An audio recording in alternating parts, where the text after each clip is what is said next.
Today on Upfront, Republican Senator Ron Johnson in an extended interview. Next, Johnson on the rematch with Democrat Russ Feingold and what could hold the key to the race. Plus, what impact GOP presidential nominee Donald Trump might have on Johnson's chances. And Democrats calling for a new investigation of Governor Walker. State Representative Chris Taylor on why Democrats say Walker might have violated campaign and ethics laws. Covering the issues important to Wisconsin. This is Up Front with Mike Goucher.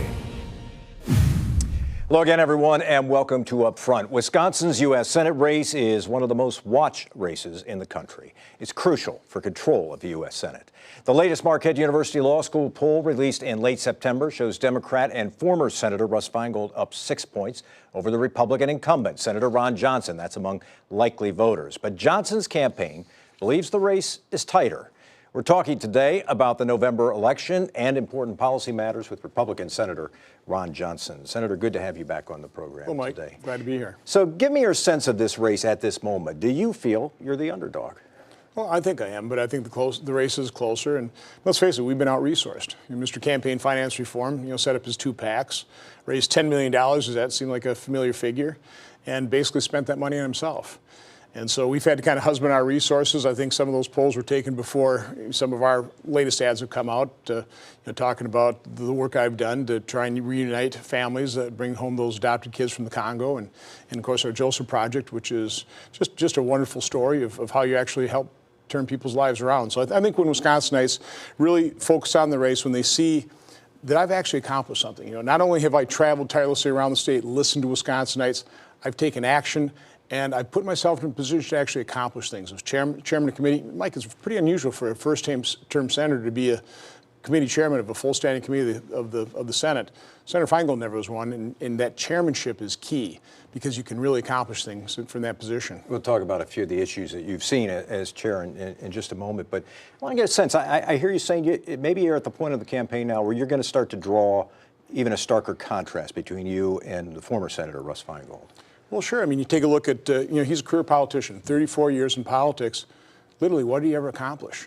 During the same 34 years, I helped start, build, grow a business, creating hundreds of Wisconsin jobs, exporting products all over the world.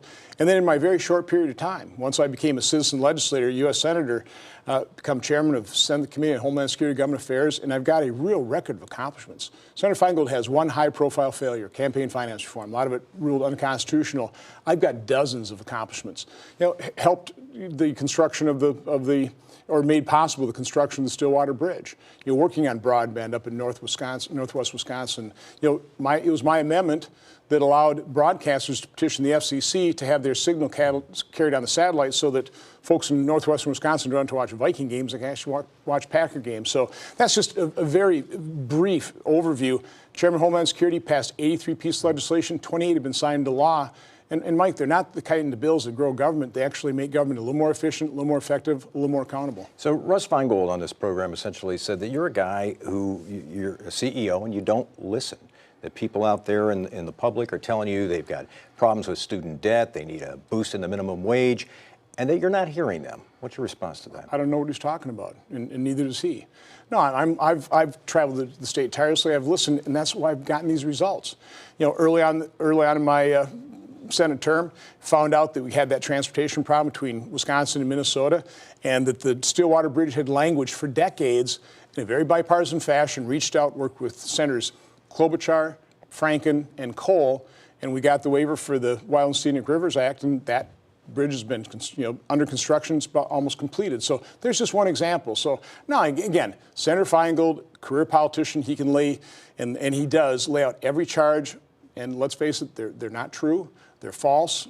He makes all kinds of claims, and they're just not true. Real briefly, and I know you get tired of talking about this, but it is important. You've got Donald Trump at the top of the GOP ticket. How does that affect you in your race? Again, I'm just a Wisconsin manufacturer, not a political pundit, so I really don't know. I don't think anybody can predict exactly what's going to happen in this campaign. So again, I concentrate on my own campaign, and over the next 39 days, that's what we have left, but who's counting? I'm going to concentrate on telling Wisconsinites, first of all, who I am, what my background is, very humble beginnings, Worked hard all my life, paid for my college as I worked full time. And then as a United States Senator, what I've actually accomplished. Some of those bills that we passed through my committee as chairman, some pretty significant bills. The Federal Cybersecurity Enhancement Act, Federal Permitting Improvement Act. How about Border Jobs for Vets Act? So there's some real solid accomplishments there. And again, I'll be pointing out the fact that Senator Feingold, in 34 years in politics, literally, what does he have to show for it? I know he did get about $3 million worth of salary from taxpayers, but again, what did he accomplish in 34 years as a career politician? I want to talk about a few of the things that are in the news, and I want to begin with one. There was something pretty dramatic happened last week, and that is that both houses of Congress overrode a presidential veto. We're talking about the law that allows people in this country, the victims of the families of 9/11 victims, to sue the government of Saudi Arabia. You were one of the people who voted for the override. Do you have any regrets on that vote, wondering if that might impact, for example, American troops overseas? Well, we certainly were told, and I'm not a lawyer, we were certainly told by the lawyers in the Senate that that would not be the case. If there are problems, you can go back and solve those. But listen, if the administration were concerned about this, they should have been far more active in not letting that thing pass initially by voice vote, and then should have been far more active in making a strong case, and they just didn't make the strong case. So again, I'll rely on the judgment of the other attorneys in the Senate in terms of it's not going to affect sovereign immunity. But if it has a problem, we can go back and fix it. I want to talk about a piece of legislation that you were pushing this past week, Right to Try, it's known as. In other words, it would give people who are terminally ill access to drugs that have not been approved by the FDA. That's something that they want to try because of. But they have passed phase 1, the safety approval. Okay, so you tried to get that up for a vote, and Harry Reid, the Democratic leader, said, no, we're not going to do that. What's your response to what happened? It was beyond disappointing. I mean, he was playing politics with people's lives. Now, just let me jump in. People say, look, Ron Johnson suggested this at this time. Maybe it's to benefit his campaign. What's your response to that? No. 32 states now have passed right to try laws in their states. The latest one was California. There have been more than 4,100 state legislators that have voted for this. 97.4% of them have actually voted yes. Only, I think, 108 have voted no. Completely bipartisan, and we need a federal right to try law so those state laws can take effect. And let me just tell you why. Dr. Del Passant, a very courageous oncologist in Houston, Texas, was involved in an FDA trial treating patients with a very aggressive form of cancer. A drug was working.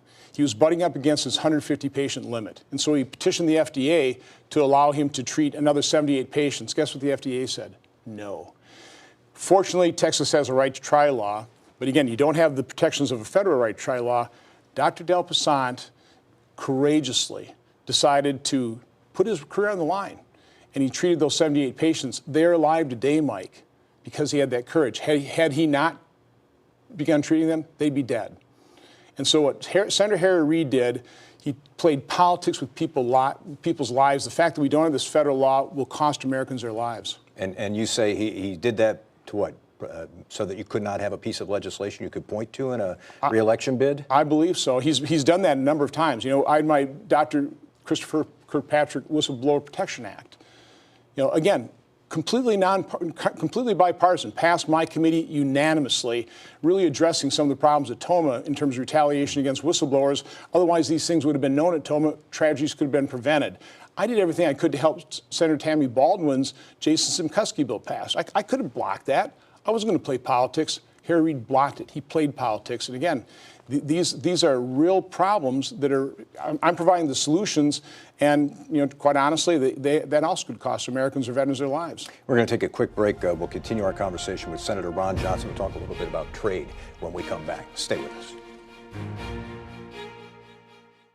Up Front with Mike Goucher, brought to you by the American Transmission Company and the Wisconsin Corn Growers Association.